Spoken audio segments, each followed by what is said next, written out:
Today I want to introduce the idea of inverse functions. And in some sense, you can think of these as being, well, right, the idea is a function is like some set of rules or steps that take some input, do some stuff, and give some output. Well, what if you want to go the other way? You have an output, and you want to figure out what input corresponds to it. And we've done that an awful lot. Right? If I ask you to solve an equation, x cubed plus 2 is equal to 1, this is exactly saying, well, here's a function, x cubed plus 2. What input gives you an output of 1? And, I mean, let's actually just solve that. How would you want to solve that equation? Subtract 2 and take the cube root. Subtract 2 to get x cubed is equal to 1 minus 2, which I guess is negative 1. Take a cube root, get x is equal to the cube root of negative 1, which is, of course, still negative 1. What if you wanted to solve the equation x cubed plus 2 is equal to negative 7?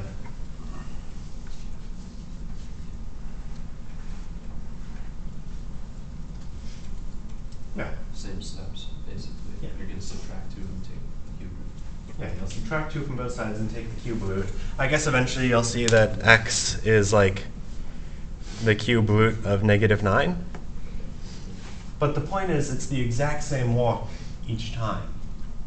So one way of motivating finding inverse functions is saying, well, if you see a bunch of problems that are similar, like you have to do the same walk for each one of these problems, why not just do all of the walk in advance with a teensy bit of abstraction, and then use this slightly abstractified formula to answer all of these individual questions? If I give you the equation x cubed plus 2 is equal to y for any y, what do you need to do to solve that for x?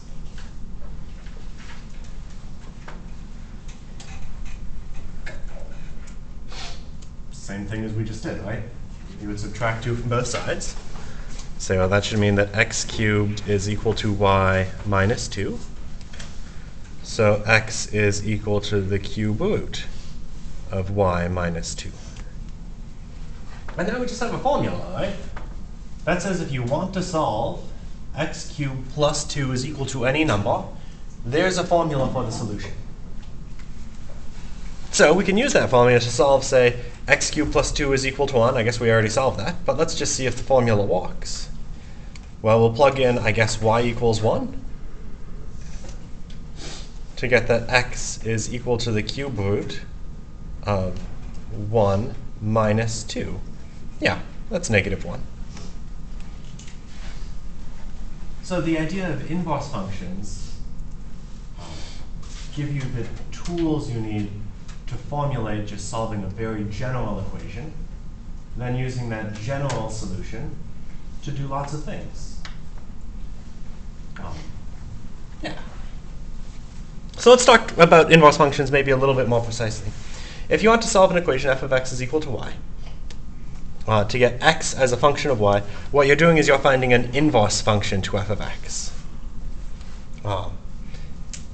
So let's see, if you get x as a function of y, then the thing you'll be finding, well, x will be something that depends on y. And I'll denote that new function f inverse.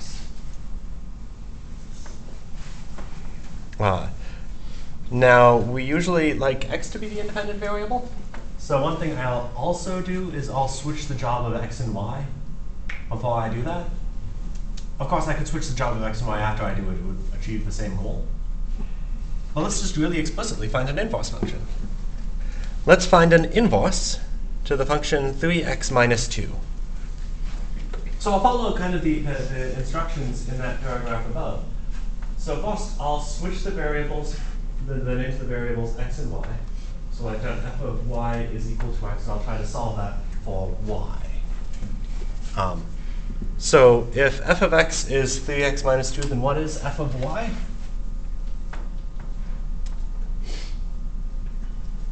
X equals 3y minus 2. Yeah, that equation just becomes 3y minus 2 is equal to x, I guess. Doesn't matter. 3y minus 2 equals x. Because this bit is f of y. And does that look like an easy equation to solve? Yeah. If you solve it, what do you get? X plus 2 all over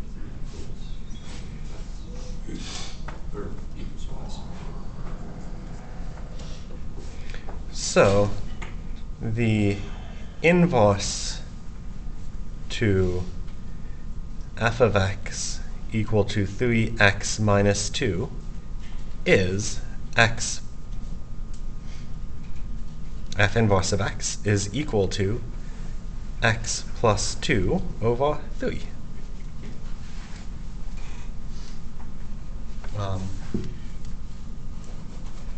And maybe I won't phrase it that way. I'll say it this way. So you'll notice that the first thing I did is I switched the job of x and y. And then I solved to get y as a function of x. Do you think I could do that in the opposite order? First I could solve to get x as a function of y and then switch the job? Yeah.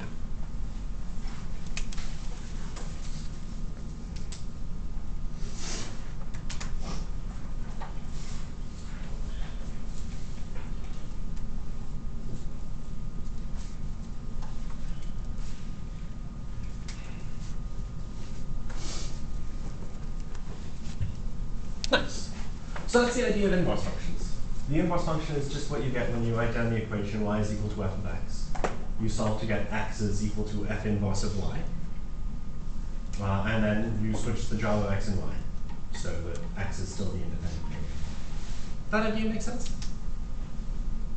Yeah. So what do you think? Can you always do that? Should every function have an inverse function?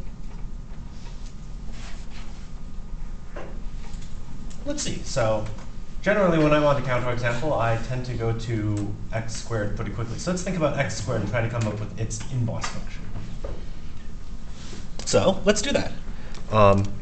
So let's run through the algorithm. So let's try to find an inverse function. So let's see. This will be finding f inverse of x if f of x is x squared.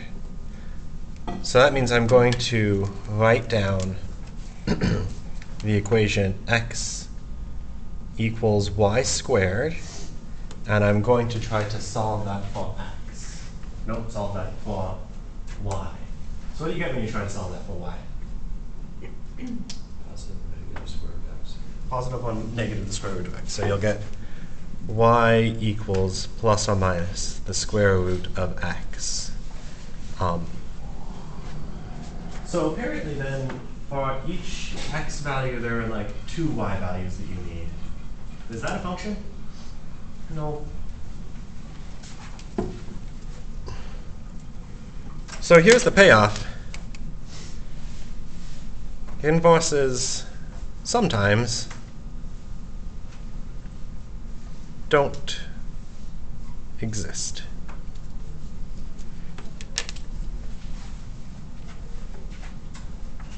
At least not by just the definition that we have above. In general, if you have any function which satisfies that many x values go to the same f of x value, many x values go to the same y value, then there is no inverse function. Now let's explore why. Let's make up some notation. So I'll call a function 1-to-1 if every 2 distinct x values go to different y values, go to different values for f of x.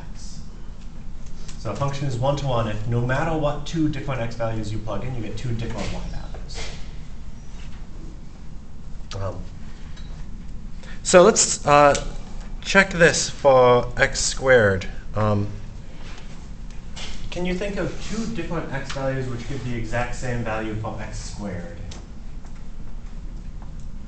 Any 2 x values which give the same y value?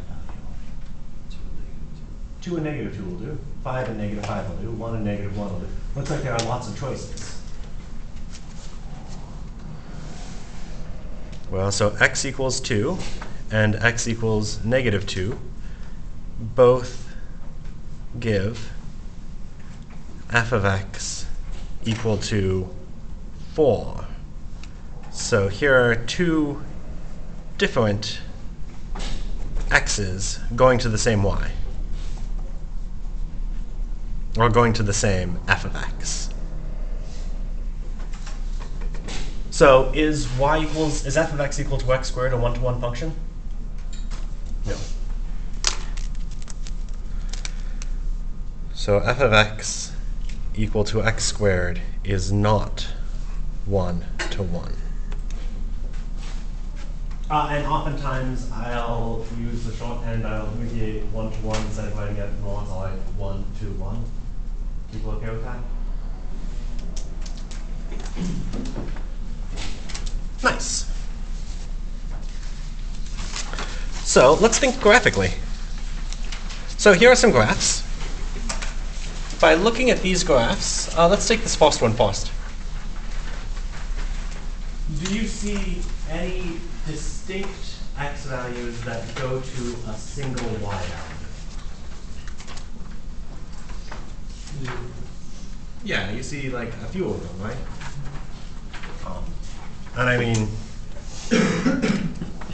it looks like both -2, 0, and 2 all go to f of x equal to 0.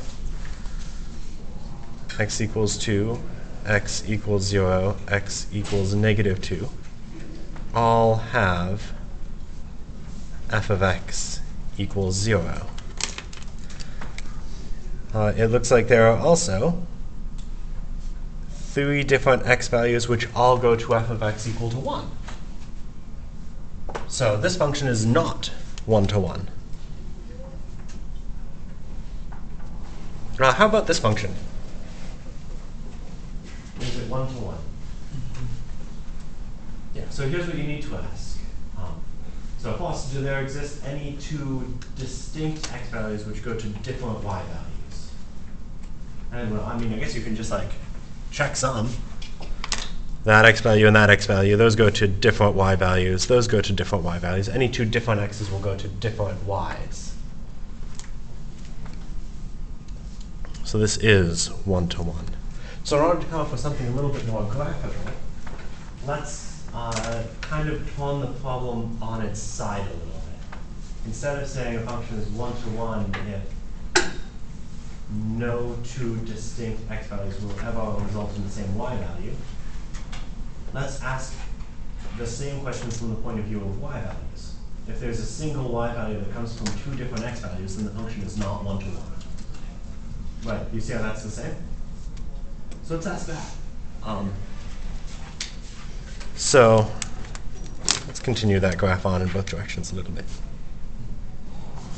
So if you take, say, that y value, how many x values are there that correspond to that y value? Just one. So that y value thinks the function is one-to-one. Do you see a y value that comes from multiple different x values? Yeah, y equals 1, does it?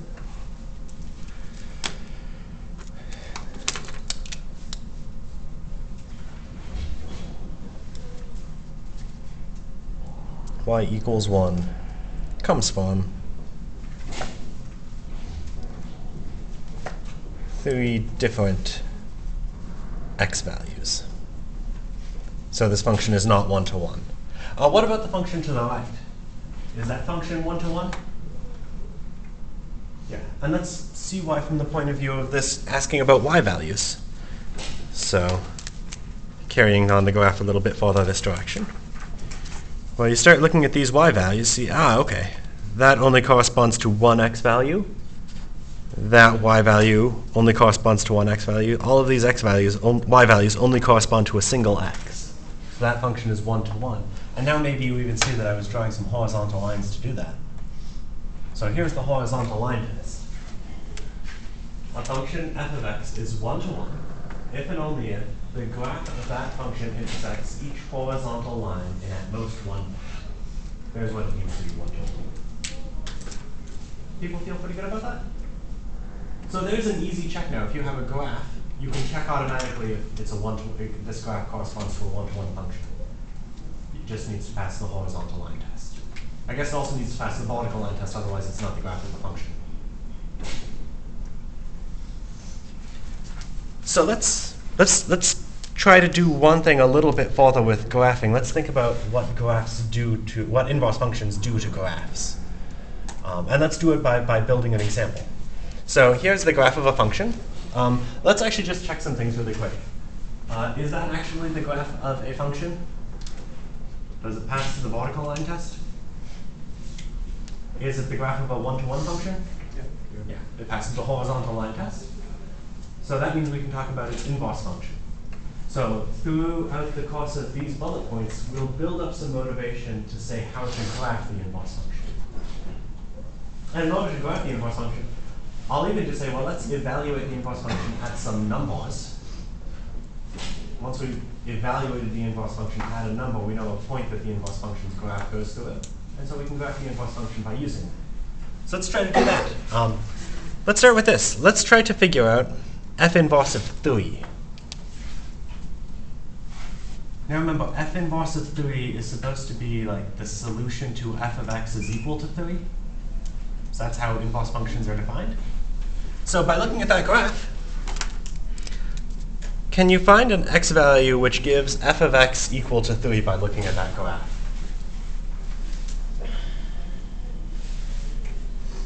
Yeah, what x value do you see? -2, I think I thought. Good. Because you see this point, -2, 3 on the graph. So x equals -2 solves that. So tell me, what is f inverse of 3?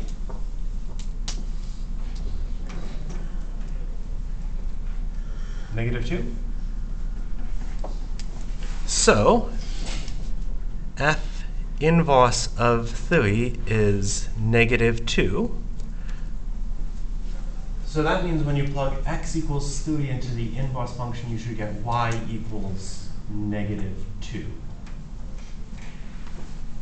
So what point must be on the graph of the inverse function? 3, -2.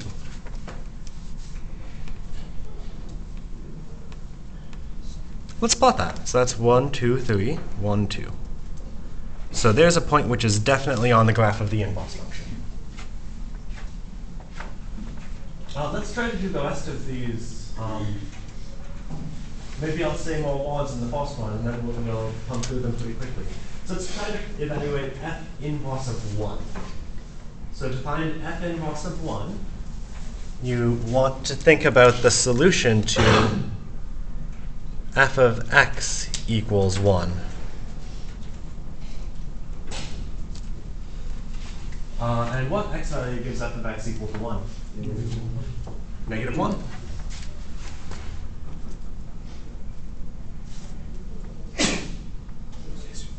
Good zoom time. So there's a -1, 1 on this graph. So that means that f inverse of 1 is -1. So what point must be on the graph of the inverse function? 1, -1.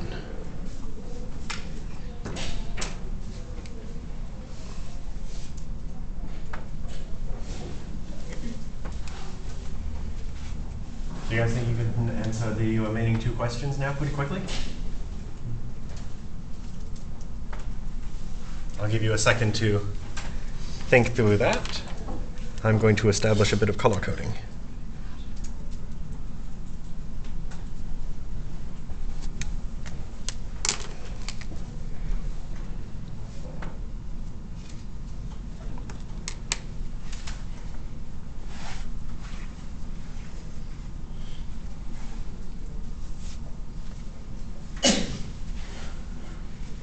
So tell me, what is f inverse of 0? 1. So f inverse of 0 equals 1, meaning that 0, 1 should be on the graph of the inverse function.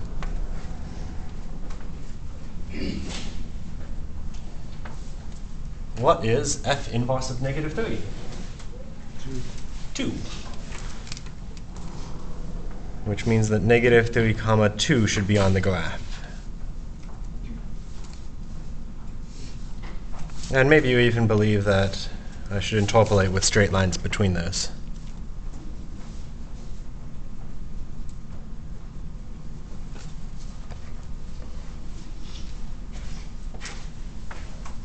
And maybe to really emphasize how these two graphs compare, now I'm going to paste this graph on top of that graph, just so we really see them on top of each other. Let's do it in green.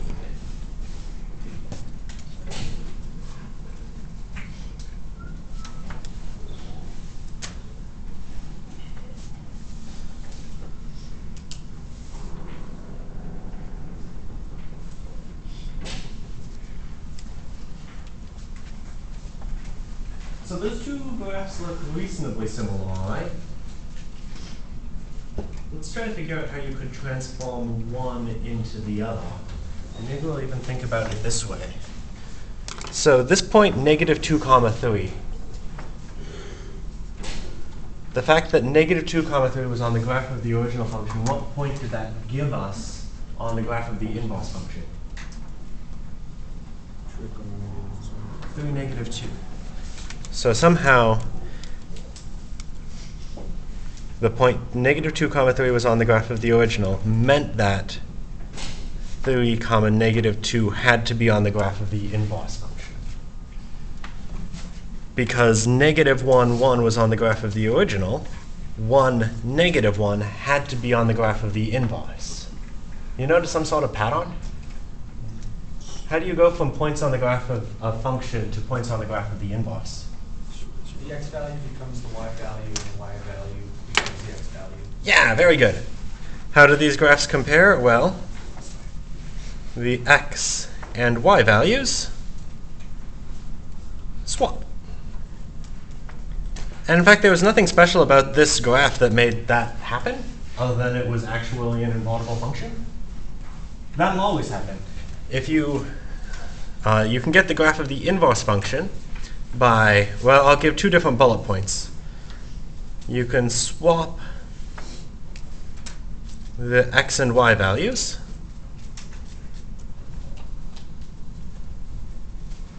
That's one thing that'll do it. Let's think about that in maybe one way that's slightly more graphical in terms of even reflections. So here, I'll draw on this graph the line y equals x.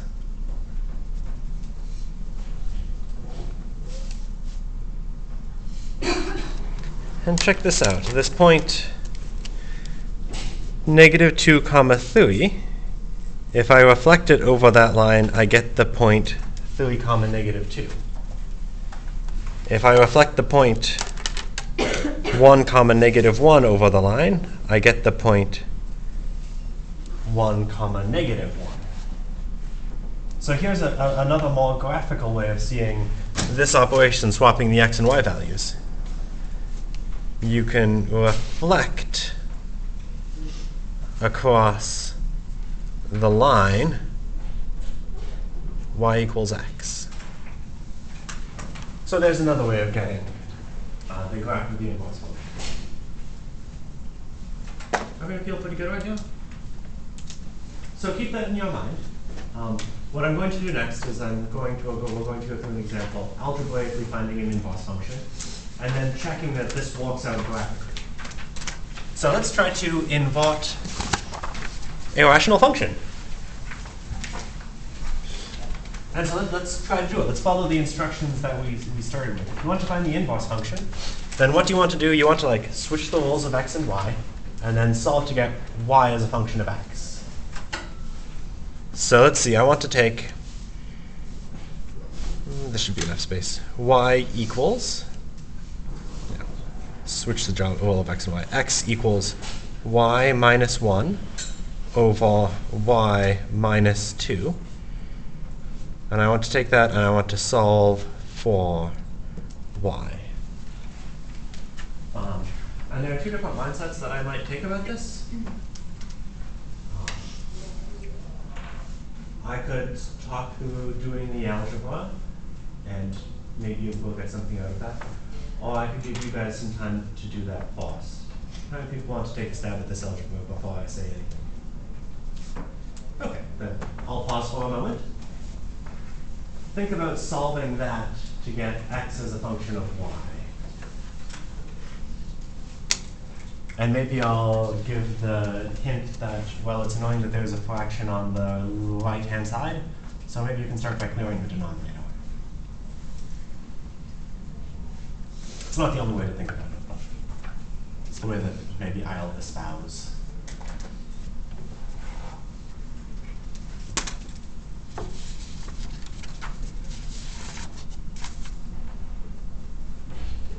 And once you do that, remember, right, solving for y means you want to get like all of the y's onto the same side and make it so that only y is on that side.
So maybe I'll start with this. So upon solving that for y, what do people get?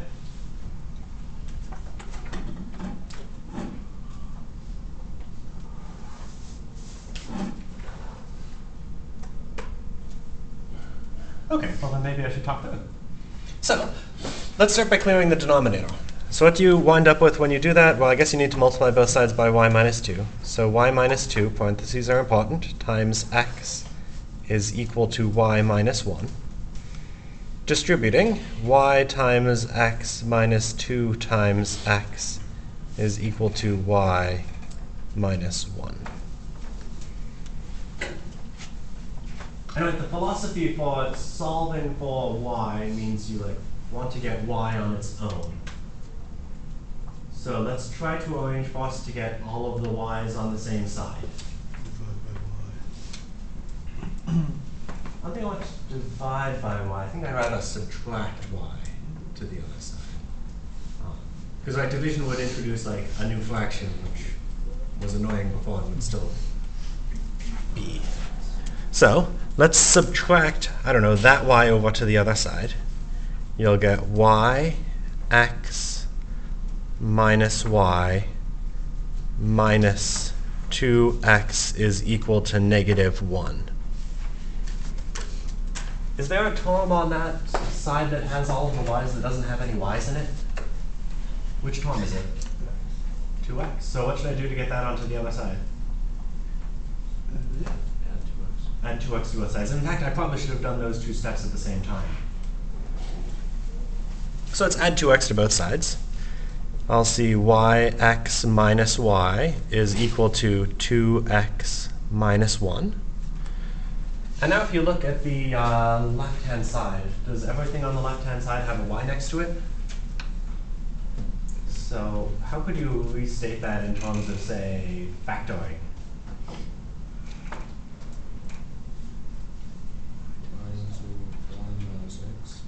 Yeah, you could factor out that y. So it'll be y times something. So this left-hand side becomes y times, well, I guess it's x minus 1, I think, equals 2x minus 1. All right. And now you want to solve for y, so what should you do to both sides? Divide by x minus 1.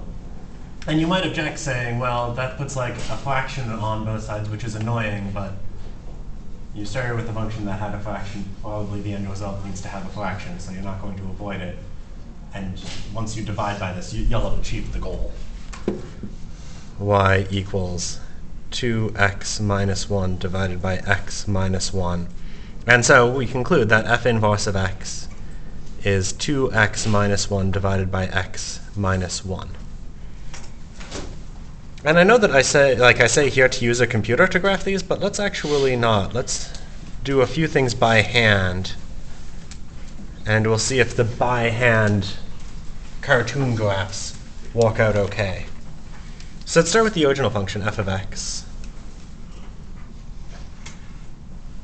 Let's try to sketch the graph of that by hand. So if you look at that function, where is its vertical asymptote? X equals 2, because there's an x minus 2 in the denominator.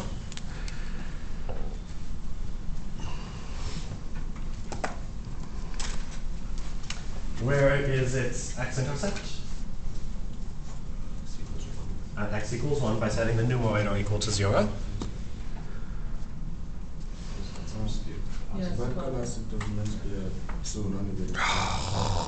That'll be annoying. Thank you. I wrote down x equals 2, but yes, generally positive numbers are to the right of the origin. Thank you. Okay, cool. Where is its horizontal asymptote? Y equals 1.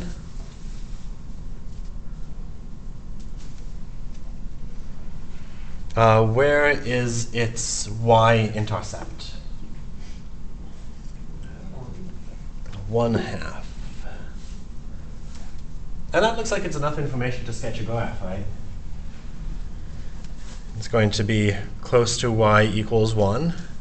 It's going to go through the y-intercept and then the x-intercept, achieve the vertical asymptote, and then come down to that horizontal asymptote. Now let's think about the formulation that we got for the inverse function. Let's try to graph this. Where will that function have a vertical asymptote? At x equals 1.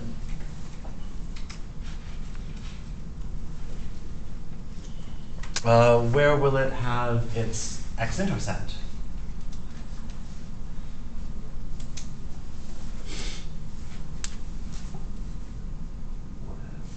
At x equal to 1/2, which is, I guess, somewhere around there. Where will it have a y-intercept?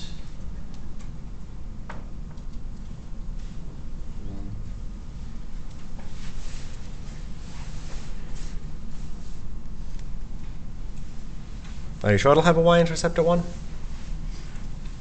No, yeah, it will. Yeah, I'm being silly.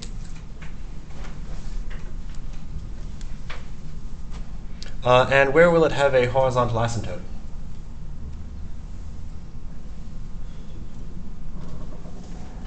At 2.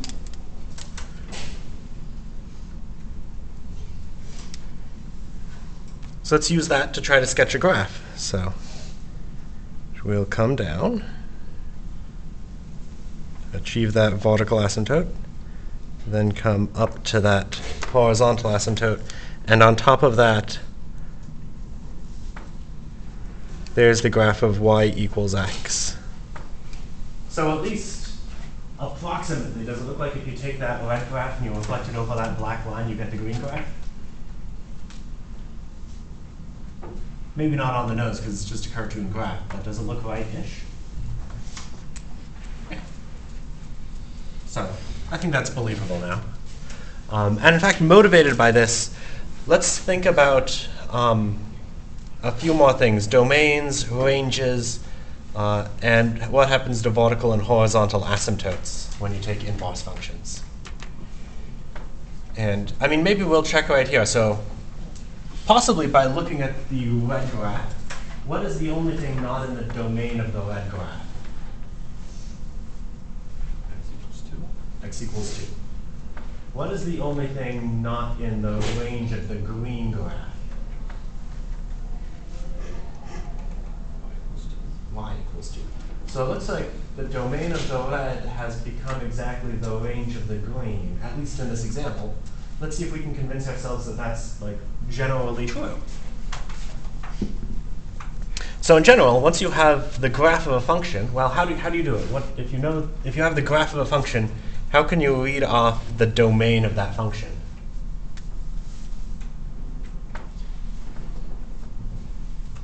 All the x values that are defined by the graph. Yeah, it's just all x values on the graph.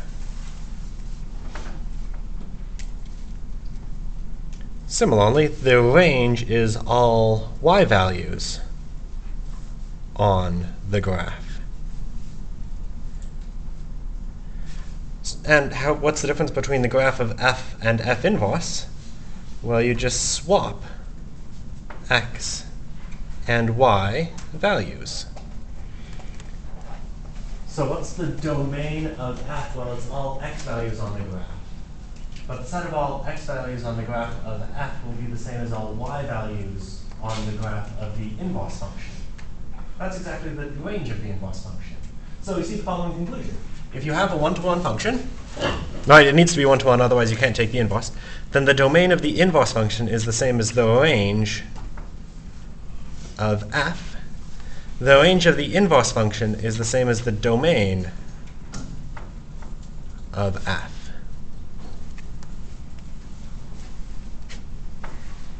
How do you feel about that? That seem okay?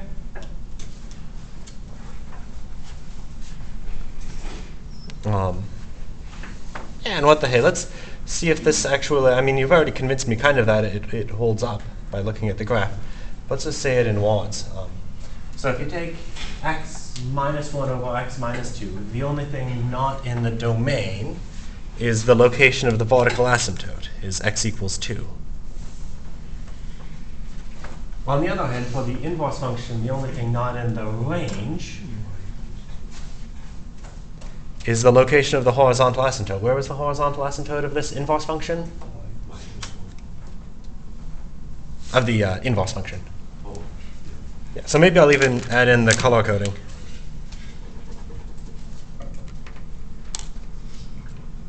Oh, damn it. No, you actually answered the question that is written. For the original function, the only thing not in the domain is 2. The only thing not in the range is 1. That should mean that the only thing not in the domain of the inverse function is the only thing not in the range of the original function. Is y equals 1 the only thing not in the domain of the inverse function?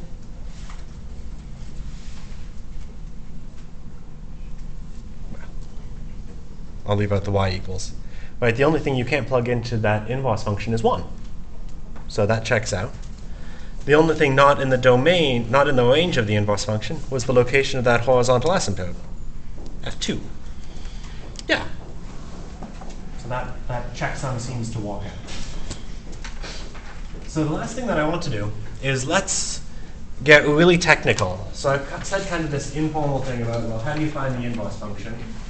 Well, you take the equation x is equal to f of y, and you solve that for y. The resulting formula you get is the formula for the inverse function.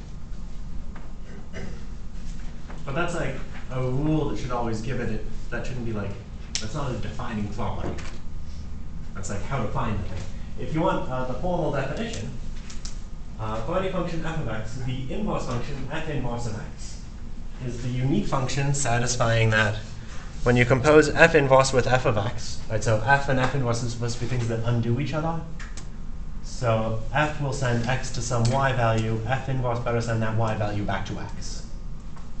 So f inverse of f of x should always be equal to x. F of f inverse of x should always be equal to x. And the last thing that I want to do is we have a formula, allegedly, that gives the inverse to x minus 1 divided by x minus 2. If we actually believe that formula, it needs to satisfy these conditions.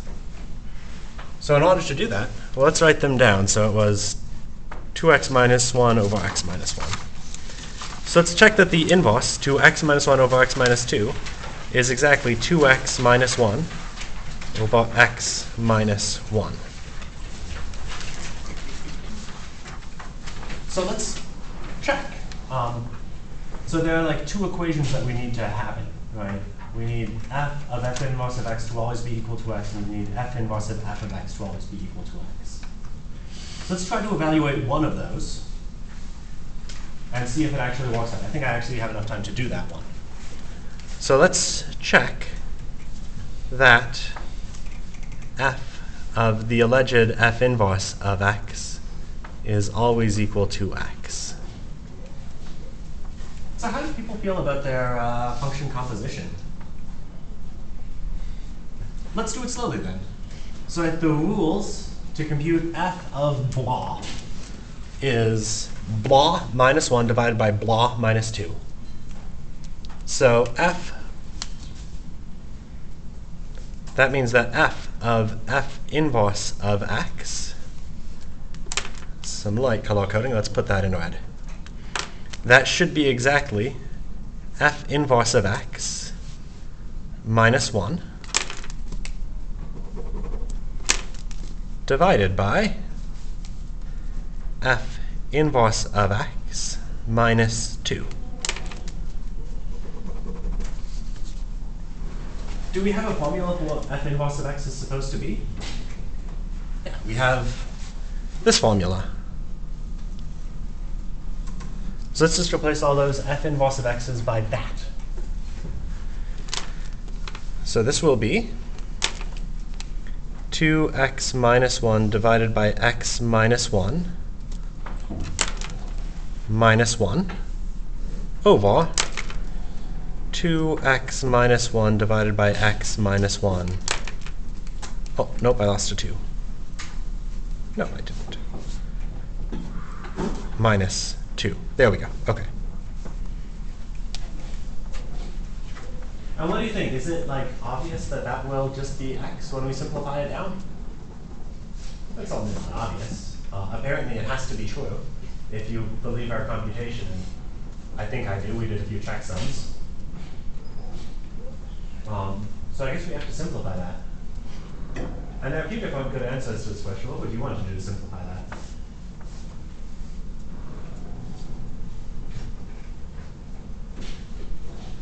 Yeah. Just multiply it so you don't have a complex fraction. Yeah. Yeah, so let's think about that. What would you want to multiply the top by so that you don't have a complicated fraction in the top? Maybe x minus 1 over 2x minus 1, so that they cancel. Sure. Well, maybe I'll even say let's just multiply by the x minus 1. Because that would get rid of the denominator or something. So let's take the numerator and denominator. Let's multiply them both by x minus 1.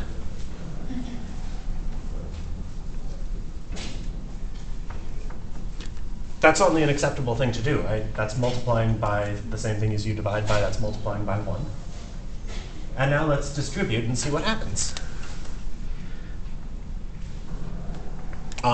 The other answer to like what should we do next that I would have found reasonable would have been to say, well, the numerator is a fraction minus 1, so let's write that 1 as x minus 1 over x minus 1.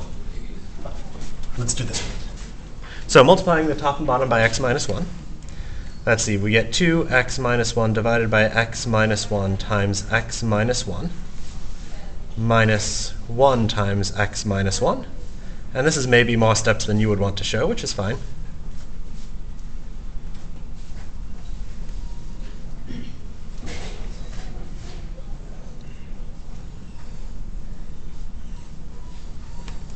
All right. And right, the whole point of doing that was now we see some stuff that cancels. What do you see that cancels? X minus 1. So the 2x minus 1 divided by x minus 1 multiplied by x minus 1 is just the numerator. Similarly, these two cancel.